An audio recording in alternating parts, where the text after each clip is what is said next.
Funding for Around the Farm Table is provided in part by Wisconsin Farmers Union, a member-driven organization for family farmers, rural communities, and all people. Wisconsin Farmers Union, united to grow family agriculture. Information at wisconsinfarmersunion.com.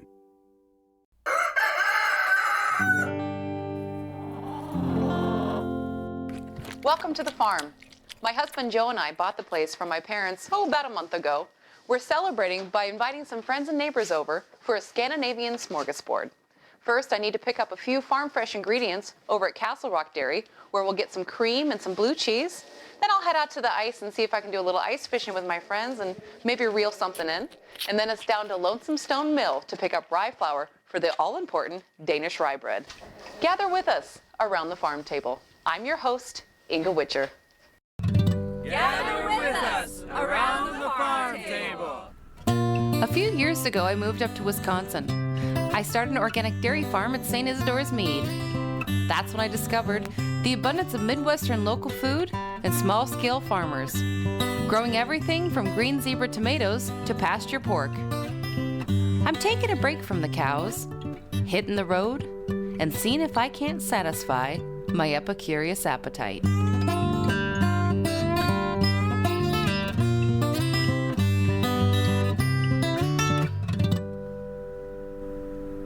Let me just finish feeding Rosie and then we can get started on our journey. Feeding calves is one of the most important things you can do on your dairy herd.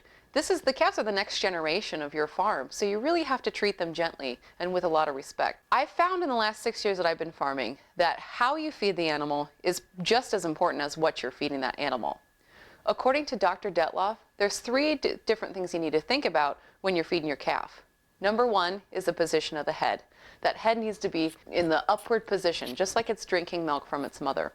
If the head's facing down, Mother Nature tells that animal, oh, you must be eating grass. And so the milk goes into the undeveloped rumen where it just sits and goes rancid. So you're effectively starving that calf. Number two, you need to make sure the temperature is correct. Milk, when it comes out of the cow, is about 101, 102 degrees. So you need to have your milk, when you're feeding your calf, up to that temperature. Because again, if it's not, it's going to go back into that undeveloped rumen and that calf's not going to get those nutrients that it needs. And number three is consistency. You know, these are babies. You have to always be consistent, just like with a human baby. So you want to feed your calf just like you milk your cow, say every 12 hours, that's fine. And you know, once in the morning and once at night is what we do here at our farm. So let me just get cleaned up and we'll head out to Castle Rock.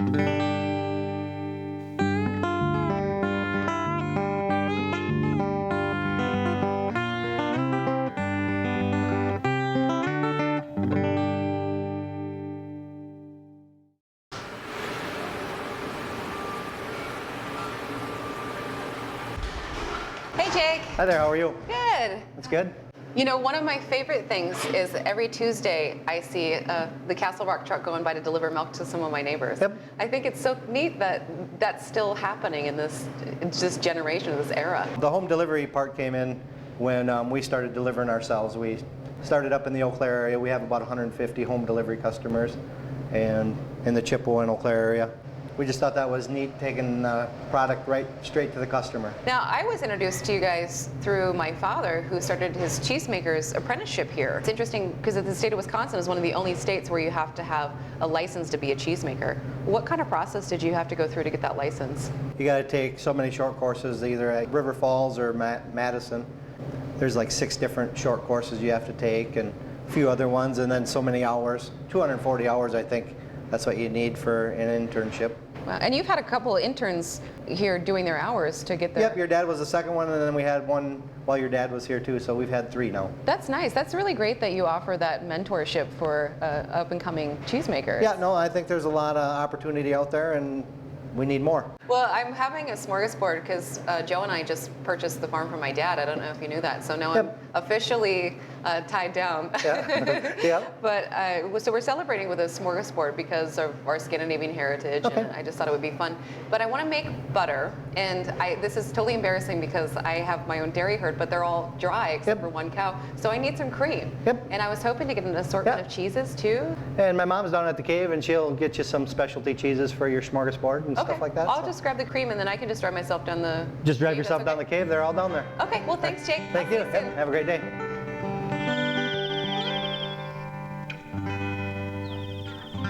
Is this beautiful or what? I'm standing in Wisconsin and I feel like I could be anywhere in Europe. The cheese cave is the perfect temperature and humidity for aging cheeses. It also looks pretty cool from the outside.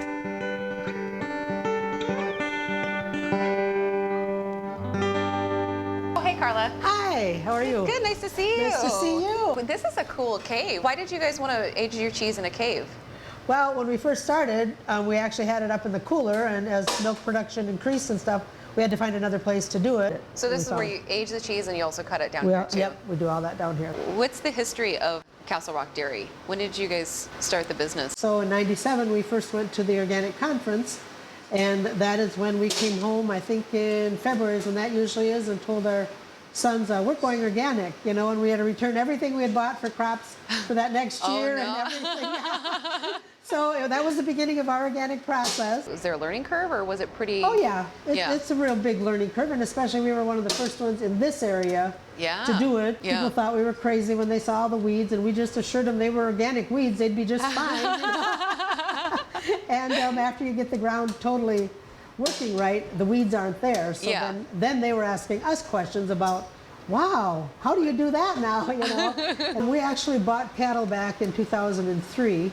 And at that point, we had already turned our farmland into organic. So when we wanted to bring the cattle back, our oldest son came out of corporate America and wanted to come back farming. And we said, well, you have to buy a herd of organic cattle. And so we thought it'd be a while. Well, within 3 months, he had found his herd of organic cattle to buy. So there we were in 2003, coming back to the farming, the actual milking and stuff. And then by 2005 is when we decided to make the next step and bottle our own milk. We learn as we go, and Yeah. and our big thing is we want to get it into the next generation. Yeah, that's And really we're hoping great. that'll happen. So Carla, I need some help. I need some really, really fantastic blue cheese. I wanted to get some and kind of have it on a piece of bread with drizzle of honey or something. I just thought that would kind of that be sounds really fantastic. yummy. I'm gonna make some butter too, homemade butter, which I hear that Alice, you know about making homemade butter. What's the best way to do it?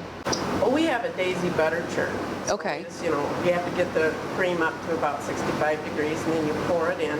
Okay. You just start turning. And just wait. And it takes a little bit of time, and then the buttermilk will separate from the butter, and you'll have just real yellow butter left in your churn. Can I take a peek in the caves while I'm here and just see some of the cheeses aging? You sure can. Yeah. This is amazing. We're underground right now. Yes, we are. Yep. We built it. We dug out a hill, and then we actually built the cave, and then it's all covered back up with dirt. You guys have a lot of energy.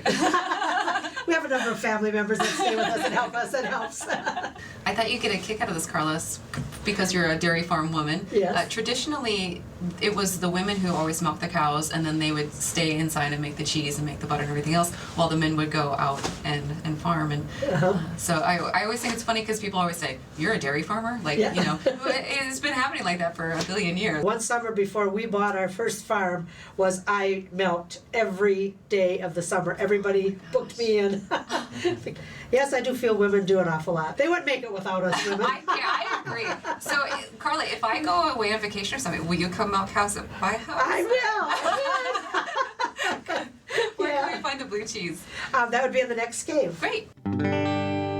What makes blue cheese blue cheese? Penicillium roqueforti that we put in there. That's a mouthful. Yeah, it is. Yeah. This is a natural rinded. Would that be enough for what That's- you're looking for your party? That's beautiful. I would love that. Okay, we can get that ready for you. Great, thanks. All right, ladies, I'm off for my first try ice fishing. Oh, great! Yeah, Have fun. Thank you. Thanks for spending the time with me All today. right. Yeah. Okay, Nice we'll to see see you you. later. Thank you. Bye bye. Off to the ice. There's a quote from this book, Hook, Line, and Shelter. It pretty much set my expectations for ice fishing. We'd been sitting for 2 hours on this lake in northern Wisconsin, with a 10 below blizzard buffeting the house. No one had said a word since we got there. We just stared out at our bobbers and watched the whiteout. "She don't get much better than this," said Gary Lund. It was my first time ice fishing. David Tripp, Siren, Wisconsin.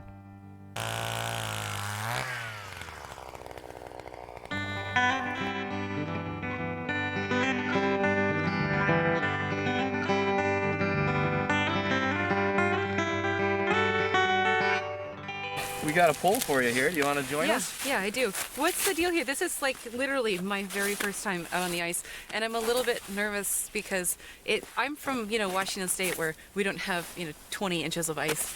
And so I'm a little nervous at any minute we might go through. So, Well, you can rest assured, like we've checked, we're definitely on two feet of ice today. So how do we get started here? yeah, so we've got our tip-ups out and we're just waiting for flags, and now we're trying to jig. Now we just get to So sit here. back and drink beer. Is that right, or that's later? Well, That's definitely part of it. it's mixed in throughout. Yeah, let me get your line in the water here. Now I think it's like 5 degrees maybe today.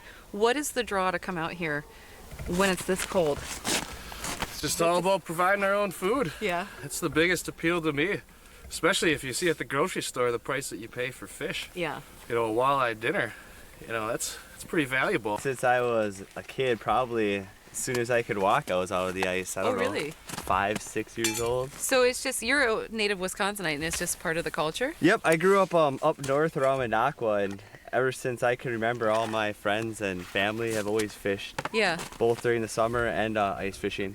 This time of the year, what are we catching? Is there a certain type of fish? We've been getting a real good bite from the northern pike this morning. A little late in the year for us to target walleye, which we like to do around Christmas time. Anybody Scandinavian? Yeah, my family's Swedish and Finnish. Oh, no kidding. And yeah, I've grown up with the holiday smorgasbord. The tradition for the Scandinavian smorgasbord is the pickled herring, Yeah. but I've found that my northern pike tastes pretty close to it. What do Yeah. you do to pickle it? Well, we'll let it sit in a brine solution for a day, a very, very salty brine, and then we'll let it sit in a vinegar solution, and then make a pickling brine to let it sit for about a week. Without cooking the fish, that'll slowly solidify it, dissolve all the bones away, and give you a delicious pickled northern. Wow. Could you bring some out to the farm? It'd be my pleasure. Yeah, we'll be making a batch with these fish we're catching here today. Okay, that sounds awesome. Thank you. So guys, what's the deal with the little flags the little orange flags? Well, yeah, those are tip-ups. That's the other way that we're fishing. We leave live bait down the hole and let them attract the fish to us. Because I saw like there's some flags like they're up in the air and wiggling. We got a flag up? We got a flag up. Yeah. Well, geez, we better get on that. Okay, what do I do? So we're gonna feel for weight and then set the hook as soon as you do. So slowly So- pull it out and grab the line. Is it gonna wiggle at me? It definitely will. What do I grab do? that line, Ah! set the hook. And Okay. here we'll set the camera. Okay, Oh, Yep. wow, it's big. we It's got heavy. some weight. It's heavy. Ah! We got Good, some weight good. here. Just keep coming. Ah. What? The- Oh, Hey, this is my kind of fishing. All right. You got the old bottle bass there. Our smorgasbord is now complete. awesome. Yeah, that was some excitement there. Caught the best fish of the day. I gotta get going. I gotta go get some flour, but you guys keep it real. And Glenn, you're gonna bring the pickled fish to the party? Yeah, it'll be done by then. Okay. I'll plan on it. All right. Good Yeah, luck, we're guys. gonna hopefully Thanks. pull in a few more fish here while the sun's still up. I hope so. Bye, Inga. Bye.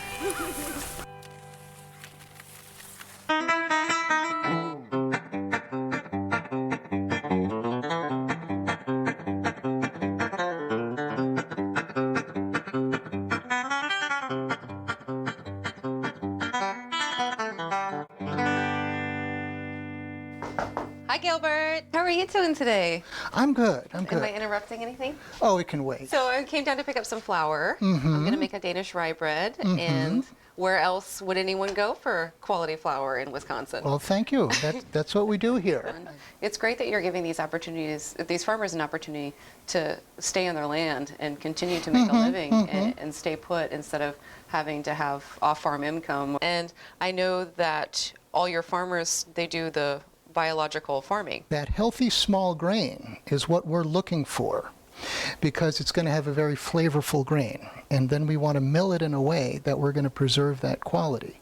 Now, when you grind a grain with a stone, you're grinding that whole grain into flour. You're not taking out anything. Okay. Modern white flour is made from what is a series of roller mills that will take out the wheat germ. That contains the wheat germ oil. It's that wheat germ is where the nutrients and the flavor are. Plus, you've got to have a good crop rotation. It's not all about growing corn and soybeans. That's going to wear down your ground. But it's rotating through small grains. We find that using ridge tops to grow wheat is a very good opportunity. In the driftless area, it's all hilly. We have a lot of ridge tops. And in these hilly areas, you still have a lot of family farms. It's not taken over into big farms. The big farms are in the flatlands. And it leaves these hilly farmers, there's farmers in hill country, to take a more creative approach to making a living. Mm-hmm. Well, come on in, and the mill is right in here. Now, originally, this building was a general store, and then it became the local meat locker. Then it was renovated into the sausage facility for Black Earth Meats, and that worked for a few years. Then they consolidated all into Black Earth. And that's why it looks like we're in a Yes, freezer.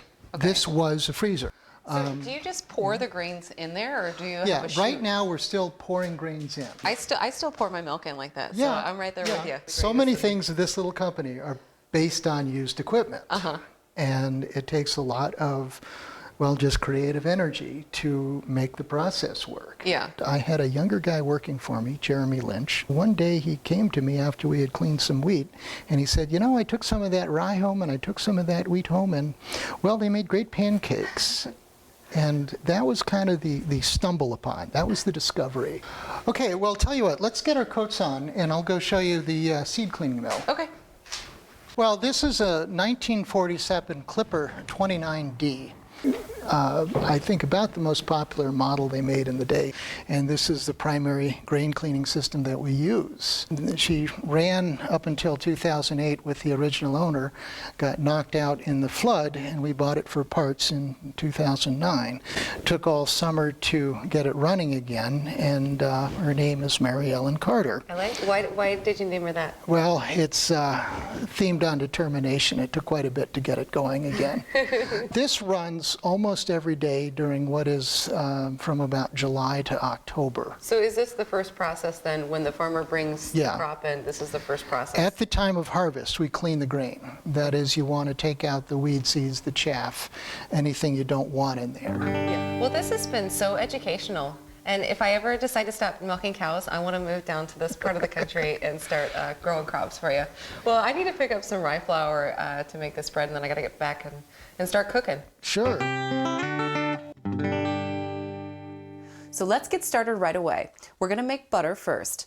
You want to have your cream at about room temperature 65 degrees. And the way that I do it is just pour it into a mason jar. And you can do this other ways, you know, if you have a vintage butter churn or even in the KitchenAid or something like that. But I just find that this is the easiest and most effective way that I like to do it. This method works especially well if you happen to have a small child on hand. KK, you want to shake for? Go ahead and shake it. Shake it. There you go.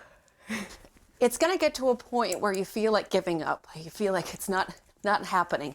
And that's when you just have to shake harder and get through it. Ta-da! It turns into butter. So at this point, all the fat came together to make the butter, and then what's left is the buttermilk. And I need to get that out with a little spatula or something. I wanted to make the bread and the butter today because smorgasbord translates literally into buttered bread. When you're starting this bread, make sure you do it like a week in advance, even 10 days, because it takes a while, but it's worth it. So for the starter, I have 1.5 cups of the Lonesome Stone rye flour. To that, we're gonna add a 1/2 cup of whole wheat flour, about 1 tablespoon of kosher salt, and it's about 1.25 cups of buttermilk. Add a layer of kosher salt to the top. This is gonna protect the starter from any bacteria. And then you'll cover that, stick that in your basement or another cold, dark place, not in your refrigerator, just find some other cold, dark place and let that sit for 7 days. So I have a starter that I did make about 7 days ago, and that's what we're going to use today. The first thing we're going to do is we're going to start with the yeast, and you want warm water. I just made a cup of tea about an hour ago, so this is cool enough and hot enough to where it's going to be perfect. A teaspoon of yeast, and then a little bit of sugar with the yeast to help it grow and do its thing. Stir up your yeast. First, we need to add the flour. I'm going to add to that our starter. To the flour and the starter, we're going to do 2 tablespoons of honey. And then to help add some flavor, we're going to do a bottle of beer. So you're just kind of mixing all these ingredients together. And really, it's a chore, but it's a good chore. You feel good when you're serving it to your guests, and you've worked hard at it, and you've churned your own butter, and you're so proud. And I'm going to go get the KitchenAid because this is ridiculous. Well, this is so much nicer. You're going to add about 3 cups of water throughout this process just to make everything come together and get it nice and smooth. You're going to want to mix this up for about 5 minutes, let it kind of come together. Then you want to add 2.5 cups of cracked rye.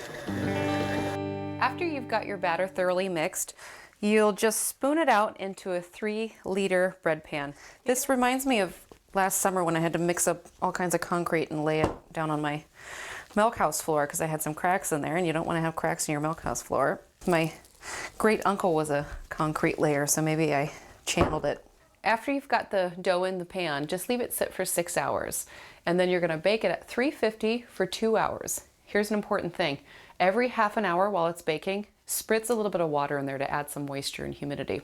When you're finished, you're going to have this nice dense loaf that if you're not going to eat it, you could always use it as a doorstop, or if someone's trying to rob your house, you could throw it at them. It's pretty heavy. It's like a brick. But it turns out really, really fantastic on the inside. And you can keep this for a couple days before you serve it. It's actually better if you keep it for a couple days. So this is why it's also great for a party, because you can have this done a week before you're going to entertain, and everything's good to go.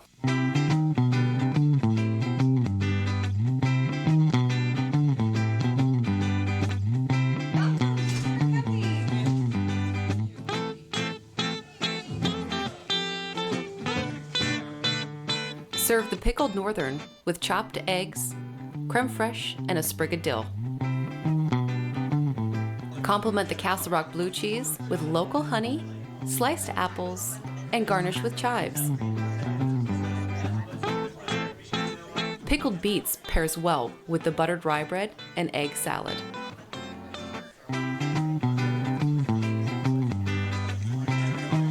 Pasture pork is a perfect matchup for Italian salad and seasonal microgreens.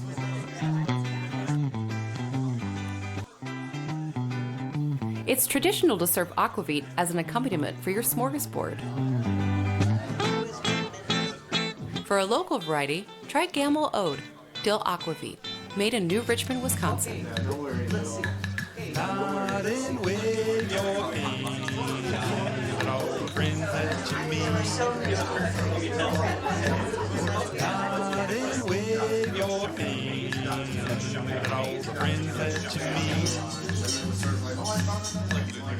Stopping at station for a treat. Your lubricated life is so complete.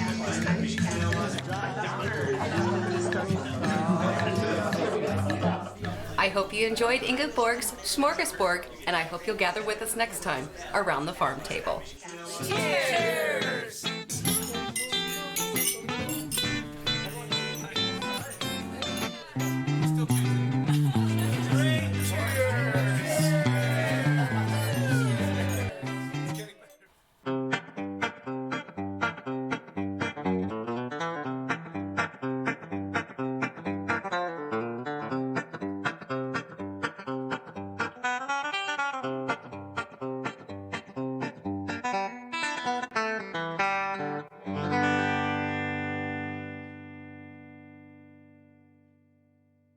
Funding for Around the Farm Table is provided in part by Wisconsin Farmers Union, a member-driven organization for family farmers, rural communities, and all people.